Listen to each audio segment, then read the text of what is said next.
Bonsoir. Dans l'actualité, le premier opérateur de téléphonie mobile installé au Sénégal se rebiffe. La Sonatel Orange qui entend revisiter sa qualité de service. Une réaction suite à la mise en garde de l'ARTP à l'endroit des opérateurs. Une approche multisectorielle pour l'atteinte des OMD. La région Afrique de l'OMS accélère la cadence. Il s'agira de réduire les maladies et décès évitables. Au Mali, le général Sanogo arrêté, il devrait s'expliquer sur les exactions prêtées à ses hommes. L'invité de ce journal ce soir, Demba Diop, président du collectif des concessionnaires du nettoiement, qui menace de cesser la collecte des ordures ménagères si les autorités n'apportent pas de réponse à ces griefs.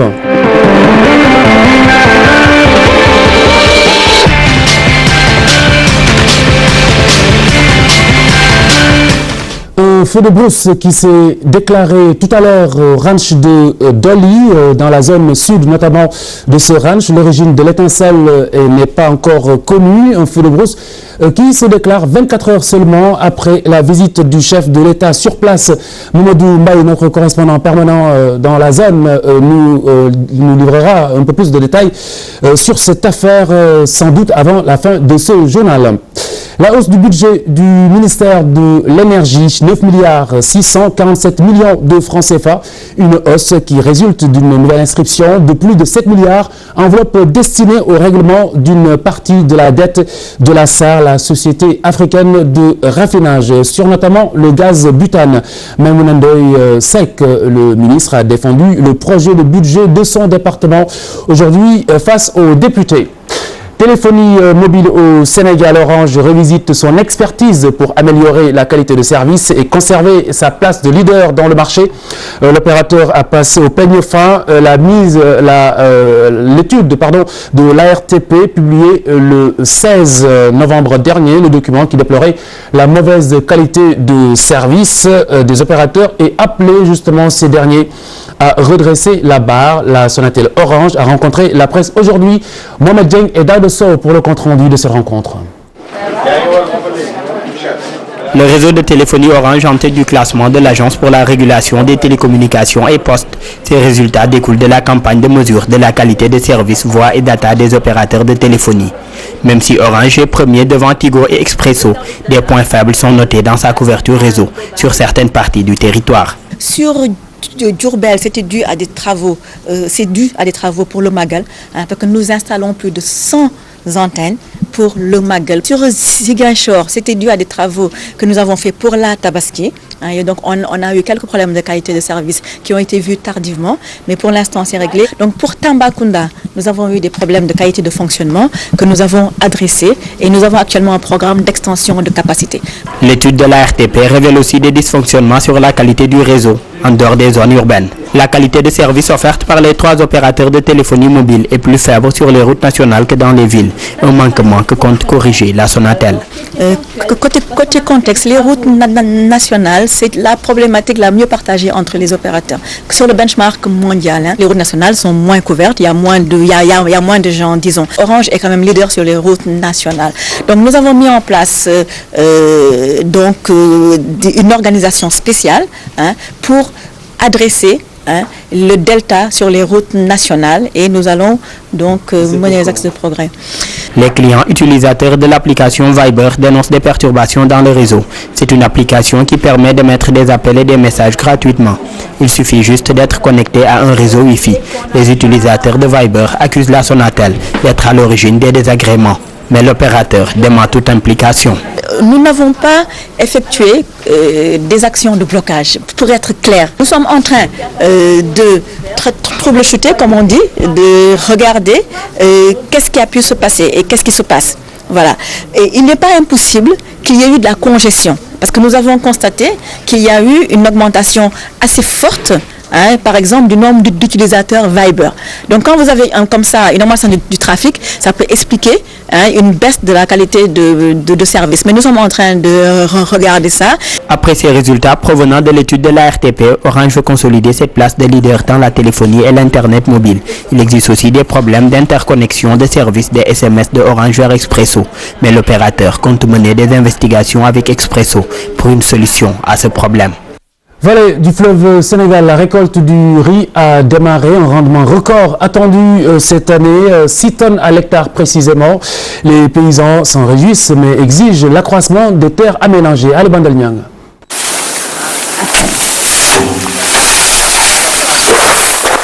Des rendements records en riz sont attendus cette année dans la vallée du fleuve Sénégal.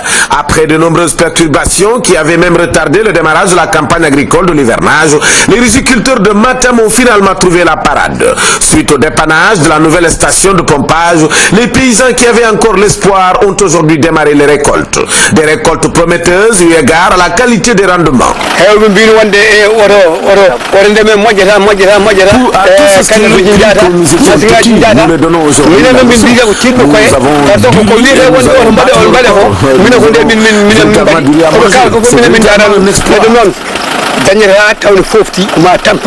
avons vraiment, on est très satisfait. Parce qu'au début, bon, personne n'y croyait. Mais quand on a foncé, on a vu les résultats qui sont là aujourd'hui. Donc vraiment, avec une première campagne, si on a ces résultats-là, on ne peut qu'être satisfait de ce qu'on a vu aujourd'hui. Vraiment des rendements abondants parce que nous, moi, ça fait des années et des années que je suis au niveau de ces cultures de riz. Mais la situation que je vis actuellement dans ce casier, c'est exceptionnel. Seulement, les difficultés de dragage et de planage hantent toujours le sommeil des paysans de Matam qui espéraient une deuxième campagne de contre-saison froide. C'est la seule solution, l'agriculture. Nous sommes très engagés, mais il faudrait que l'État nous aide aussi. Notre souhait, c'est de faire une campagne de contre-saison froide, parce que ces rendements-là nous encouragent à nous engager dans une autre campagne. Seulement, il faut quand même nécessairement régler le problème de l'irrigation et du drainage. Moi, je préfère cette année de ne pas faire la contre-saison. Je préfère cette année, c'est de corriger un peu vraiment les erreurs qui se trouvent au niveau de l'aménagement. D'ailleurs que la SAED est prête pour essayer de mobiliser tous les moyens pour nous aider à régler le problème de drainage, à régler définitivement le problème de la station de pompage pour que vraiment qu'on puisse avoir des conditions de cultiver en contre-saison. Ce qu'on peut éviter, c'est d'aller en campagne de contre-saison et au milieu de la campagne qu'on se retrouve avec des problèmes. Et en ce moment, nous n'aurons pas de solution. Avec la variété Sahel 117, l'encadrement technique constitué essentiellement par la SAED espère des rendements qui dépasseraient les 6 tonnes à l'hectare. Mais les paysans de Matam ne cachent pas leurs ambitions. Ils veulent que le gouvernement du Sénégal augmente les aménagements pour qu'ils espèrent booster la production agricole. Une approche multisectorielle en Afrique pour l'atteinte des OMD. La région Afrique de l'OMS entend accélérer la cadence. Il s'agira de réduire les maladies et les décès évitables. Dakar accueille dans ce sens une rencontre sur la planification des interventions de mise en œuvre de cette stratégie régionale. Cette réunion permet d'approfondir certaines orientations pour faire en sorte que cette promotion, la santé, les populations puissent s'approprier la santé et puissent par elles-mêmes développer des interventions et des activités susceptibles d'améliorer leur état de santé. Et c'est dans ce sens que surtout dans nos pays où le secteur rural occupe une place importante, où on a des problèmes ou des difficultés d'accès à ces populations, qu'on doit développer des stratégies pour aménager des passerelles pour pouvoir communiquer avec ces populations, pour pouvoir passer des messages qui permettront d'assurer une bonne prévention, une bonne promotion de la santé. Il faudrait que cette orientation qui va être traduite dans un document stratégique, le draft est déjà prêt et on va le valider dans les prochains jours. Il faudrait que ce document, que les populations puissent s'en approprier. Et c'est ça le travail. Et ce travail-là, ce n'est pas un accompagnement et une assistance technique, c'est nous-mêmes qui devons l'assumer, c'est nous-mêmes qui devons le faire. Et dans le cadre de ces ateliers, nous pourrons nous inspirer peut-être de certaines expériences des pays qui ont le même niveau de développement, qui ont les mêmes difficultés, qui ont les mêmes insuffisances pour voir comment faire en sorte pour que ces populations s'approprient ces documents pour régler et apporter des solutions idoines aux questions ou aux problèmes de santé. Le symposium pour la stabilité et la démocratie en Afrique de l'Ouest, Gorée Institut, a abrité la rencontre. C'est dans le cadre, bien sûr, de son programme de consolidation de la démocratie en Afrique. Brittenbach, membre fondateur. Je me rendais compte qu'il est pas pensable d'établir, de maintenir ou de même développer une démocratie si ce n'est pas dans des pays apaisés. Il faut absolument chercher les conditions de la mise en fin des conflits, la médiation des conflits, le changement des natures du conflit, avant de pouvoir même penser à la démocratie. L'Institut aussi a depuis des années forgé des armes de pouvoir apporter sa contribution, et notamment à travers le travail de collaboration avec d'autres institutions. En fait, ce que nous cherchons à établir à chaque fois, c'est un forum où les principaux concernés et les différentes partis politiques et les associations, les organisations de la société civile puissent se réunir pour ensemble faire une étude, une analyse de la situation, et ensuite nous proposons avec eux une plateforme d'intervention. La problématique de la gestion du littoral sénégalais, on en a parlé hier avec notamment l'érosion côtière qui touche Bardi et Rufisque essentiellement. Le secrétaire général de la Confédération africaine des pêcheurs artisanaux prône l'application des lois. Gaussou Gaye qui a pris part au forum régional marin et côtier ouvert hier à Dakar. Écoutez-le. Quand je prends l'exemple du Sénégal avec l'occupation du littoral d'une manière extrêmement anarchique, il faudrait voir aujourd'hui qu'est-ce qui occupe le littoral. À l'époque où il y avait la pêche, les pêcheurs artisans qui étaient au bord du littoral, il n'y avait pas ces problèmes. Mais aujourd'hui, il y a des constructions à hauteur, il y a des bâtiments un peu partout, et ça se fait d'une manière anarchique. Donc maintenant, il faudrait voir à ce niveau quelles sont les personnes qui ont construit à ce niveau pour avoir les pieds dans l'eau. Et si ces gens-là acceptent aujourd'hui de prendre ne serait-ce qu'un petit recul, peut-être ça va amoindrir ces problèmes de l'érosion côtière. Tout ça, il faudra asseoir une politique cohérente, responsable. Bon, j'ai entendu hier le Premier ministre nous dire qu'il y aura une loi sur le littoral et ainsi de suite et tout ça.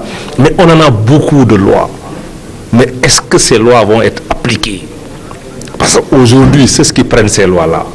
Et c'est ce qui doivent les appliquer. Si c'est eux-mêmes qui occupent le littoral, je me demande comment ces lois-là vont être appliquées. Comment est-ce qu'ils auront le courage justement et la sagacité de le faire? C'est ce que nous demandons. Parce qu'aujourd'hui, il ne s'agit pas de prendre des lois et dire que le littoral, l'avancement de la mer, et ainsi de suite et tout ça. Nous tous, nous savons qu'il y a une occupation anarchique de ce littoral-là. Il faut faire quelque chose. Faire quelque chose, c'est quoi? C'est de faire déménager ces gens-là. Au Mali, le général Amadou Sanogo a été arrêté à son domicile. Il a été aussitôt conduit devant un juge d'instruction. Il devrait répondre des actions prêtées à ces hommes et de la mort également de 6 personnes lors des manifestations de militaires. C'était en septembre. Dubaï accueille l'exposition universelle, ce sera en 2020. La mégalopole émirati a été désignée par les 168 membres du Bureau international des expositions. 4 pays étaient en lice, le Brésil, la Turquie, les Émirats arabes unis et la Russie. Voici les sports.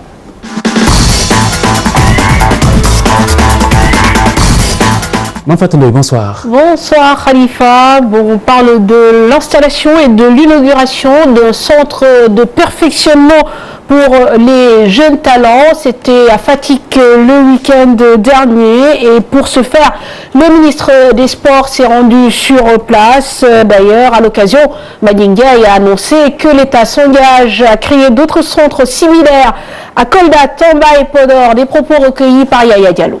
Sur cette belle pelouse se produit le centre de détection et de perfectionnement des jeunes de Fatick, qui est un premier centre dans le cadre de la politique sportive définie par le chef de l'État. Comme vous l'avez vu, c'est des jeunes talentueux, c'est des jeunes qui sont pris par un encadrement assez sélectif à la tête duquel se trouve Salam Lam, qui est un entraîneur de 3e degré, assisté de Peter Schneider. Le fonctionnement du centre est de 30 millions. Ces 30 millions nous permettent d'acheter le matériel, les équipements, de régler un peu le fonctionnement du centre. C'est au nombre de 25 jeunes qui ont été sélectionnés, qui viennent de partout du département. Il y en a qui viennent de Djofio, il y en a qui viennent de Niahar, c'est de la commune, etc., etc. Et c'est des jeunes sur lesquels nous comptons véritablement pour la promotion de la discipline qui est le football à l'heure actuelle. Mais si vous voyez l'installation sur laquelle nous sommes. Vous avez une piste d'athlétisme avec beaucoup de couloirs. Vous avez le plateau multifonctionnel. On peut faire du basket, du hand, du volley. On parle de football à présent avec le tournoi de l'UFOA. Pour rappel, le Sénégal joue la finale demain contre le Ghana. Dans ce tournoi de la zone B accueilli à Koumassi, les Lions ont fait un parcours jusqu'ici sans faute avec 3 matchs, 3 victoires. D'abord contre le Togo, ensuite contre le Niger et enfin contre le Libéria. Rendez-vous est pris pour la finale contre le Ghana.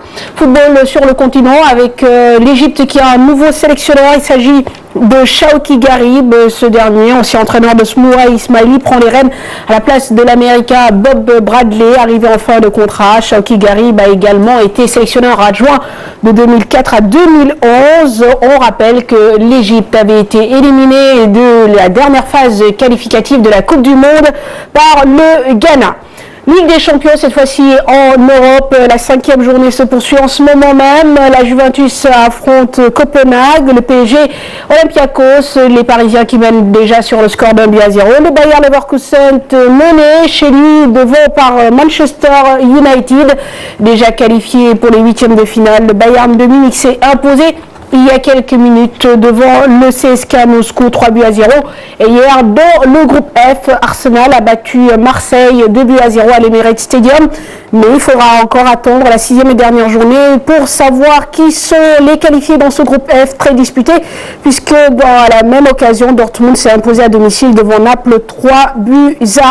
Et puis dans le calcio, le Milan est en plein doute. Pour autant, en Champions League, tout se passe bien. Les Milanais qui ont battu le Celtic Glasgow 3-0.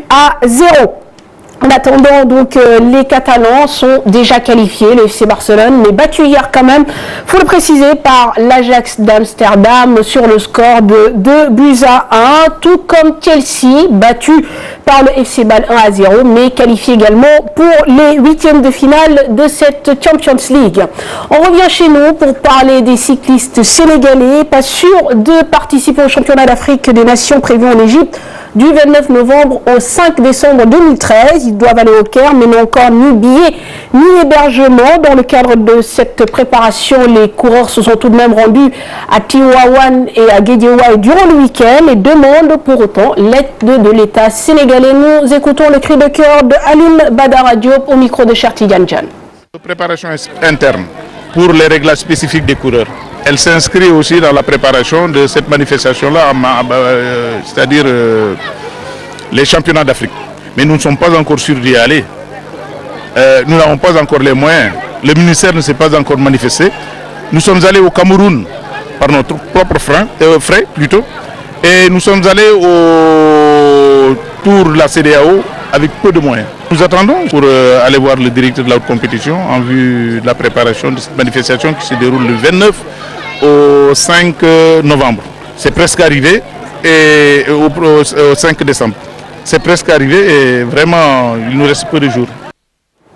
Justement, le cyclisme, un des parents pauvres du sport sénégalais, Chertigan John, s'est intéressé aux conditions difficiles dans lesquelles évoluent les cyclistes appartenant à des clubs et à des équipes différentes. Ces sportifs doivent la plupart du temps faire dans la débrouille, une débrouille solidaire. Suivez ce reportage. Leur amour du vélo les réunit même si les cyclistes gardent l'esprit de compétition une fois la course lancée. Ils viennent principalement de l'intérieur du pays, se cotisent pour affréter un moyen de transport. Nous sommes des passionnés du vélo. Pour ce qui est du parcours, quand on a quitté Saint-Louis, on est passé par Louga pour récupérer quelques coureurs. On était confronté à de réelles difficultés, mais on s'est débrouillé avec les moyens du bord. Le vendredi, on a quitté Saint-Louis. Ensuite, on s'est arrêté à Tivaouane. En tout, nos dépenses varient entre 100 et 150 000 francs. Pour arriver à Dakar. Abdoulaye Thiam, ancien champion, fait figure de doyen parmi les jeunes cyclistes. Il continue toujours la compétition, même s'il trouve les déplacements de plus en plus difficiles. à l'aise. L'idéal serait d'avoir un véhicule à notre disposition. Malheureusement, tel n'est pas le cas. Nous sommes confrontés toujours à des problèmes de transport. C'est vrai que je suis le doyen du groupe et on note une ambiance bon enfant entre coureurs thiessois, Saint-Louisien, Lougatois, entre autres. Nous sommes des concurrents que sur le circuit à parcourir. Le reste, on partage tout. Le cyclisme, un des parents pauvres du sport sénégalais, l'instance dirigeante n'a qu'un seul rêve, relancer le vélo au Sénégal pour qu'il retrouve son lustre d'antan. Le champion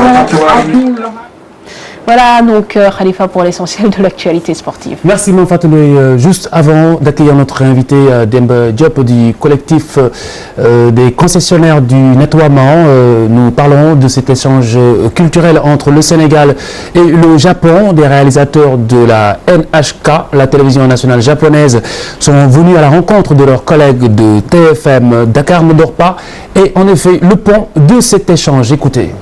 日本から来たNHK です。テレビ局。テレビジョンau Japon. Donc nous sommes la chaîne nationale de télévision du Japon. Donc nous venons de Tokyo comme ça. 今セネガルのダンスが世界的に注目を集めているっていうのを聞いて、それの秘密を探りに来ました。 Donc on nous a dit que la danse sénégalaise est actuellement très populaire à travers le monde et donc nous sommes venus voir qu'est-ce qu'il en est exactement. 街の人に聞いたらダカールドネルパがナンバーワン番組だって聞きました。 Oui, on a demandé un peu partout à Dakar aux citoyens, aux gens de Dakar, aux Dakarois, et ils nous ont dit que actuellement Dakar ne dort pas est l'émission la plus populaire au Sénégal. C'est pourquoi nous sommes là. 日本の人にもたくさん知ってもらって日本でもこうサバールがねこうなるように頑張りたいです。 Donc ce que nous voulons faire en fait c'est que le sabar soit beaucoup plus connu au Japon et que tous les Japonais commencent à danser le sabar. Avec moi sur ce plateau du journal 20h, Demba Diop, plus connu sous le nom de Diop Sy dans le milieu du nettoiement, président du collectif des concessionnaires du nettoiement qui menace ce collectif donc d'aller en grève, de cesser la collecte à Dakar si le gouvernement n'apporte pas des réponses à ces revendications. Alors bonsoir Monsieur Diop. Bonsoir. Plus que 24 heures avant le deadline que vous avez fixé aux autorités, alors où en êtes-vous? Y a-t-il des réactions déjà? Oui, il y a déjà des réactions. J'ai rencontré les ministres concernés pour trouver une solution à ce problème. Et actuellement, on a mis dans la LFR, c'est-à-dire dans la LFR, le montant correspondant pour couvrir la période, le montant qui couvre les arriérés de paiement concernant les concessionnaires pour cette année. Très bien, que pour cette année, ouais. Déjà. Et là, on parle d'une dénonciation qui concerne donc des arriérés de salaire. Il y a un début de solution. En revanche, l'autre point, c'est le prix du carburant. Alors, qu'est-ce que vous proposez aux autorités pour apporter une réponse à cela qui ne sera pas forcément simple? Bon, parce qu'actuellement, nous souhaitons déjà une rencontre avec les autorités sur l'ensemble des problèmes des ordures. Parce que ce n'est pas un problème seulement du carburant, c'est un problème de tout. C'est un problème de changement de parc. C'est un problème d'organisation, c'est un problème en même temps de prise en compte et de communication avec la population. Ouais. Donc ça, c'est des problèmes qu'il faut revoir avec l'ensemble des acteurs qui sont dans le nettoiement.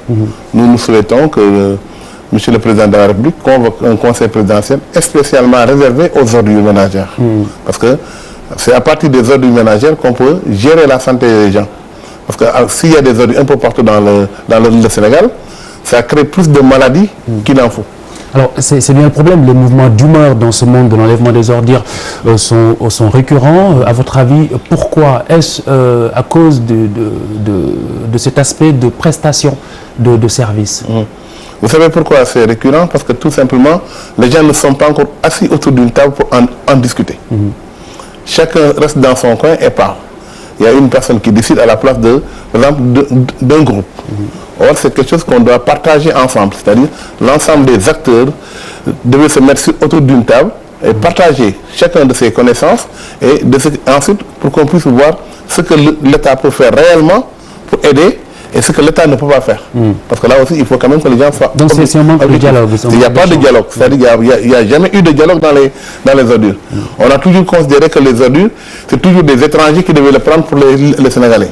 On a fait ce combat-là contre Veolia, on s'est battu contre Ama, on s'est battu contre Veolia pour les enlever ici. Mais jusqu'à présent, l'écoute que les expatriés avaient au niveau des États, les Sénégalais ne l'ont pas encore. Parce que moi, je vais vous donner un exemple précis. Ce problème, je l'ai signalé lors de la déclaration de politique générale du Premier ministre. Et jusqu'à présent, c'est maintenant, le problème il est arrivé à son terme. Très bien. Et si on l'avait pris en compte à cette période-là, peut-être qu'aujourd'hui, on ne serait pas à ce niveau. Alors, vous aviez lancé un ultimatum de 48 heures, 24 heures se sont écoulées, plus que 24 heures. Vous avez un début de solution. Alors, est-ce que vous allez continuer la collecte? Oui, mais c'est-à-dire, on va se réunir encore pour rediscuter de ce qu'on va faire. Mais parce qu'il faut qu'on, avant de prendre une décision, on se réunit pour dire, voilà, mais l'éventualité d'une grève, elle est toujours là. Mais maintenant, la collecte se poursuit. Mais pour le moment, la collecte se poursuit. Parce que l'arrêt de la collecte d'une journée, c'est une répercussion de 72 heures de collecte. Parce que pour rattraper la collecte d'une journée de retard, c'est 3 jours de collecte supplémentaire. Et ça, c'est quelque chose qui est très difficile à régler. C'est-à-dire pour remettre à zéro, c'était parce que les gens, dès l'instant que leurs ordures ne sont pas prises en compte, ils mettent les ordures un peu partout. Donc ça demande un autre nettoiement et une autre organisation pour reprendre l'ensemble des ordures que les gens ils ont laissées dehors, qu'ils n'ont pas voulu laisser dans leur maison. Alors concrètement, les Dakarois peuvent craindre ou pas de baigner dans les ordures à partir de demain? Ça dépendra, parce que vous savez, la LFR normalement, c'est le président de la République qui décide si c'est pris en compte ou pas. On nous a promis demain qu'on aura une réponse objective après le Conseil des ministres qui va se tenir demain. On attend la réponse du président de la République après le Conseil des ministres. Si maintenant c'est fait, ils vont nous appeler pour nous informer de ce qui va se passer, mais ils nous ont promis les paiements la semaine prochaine.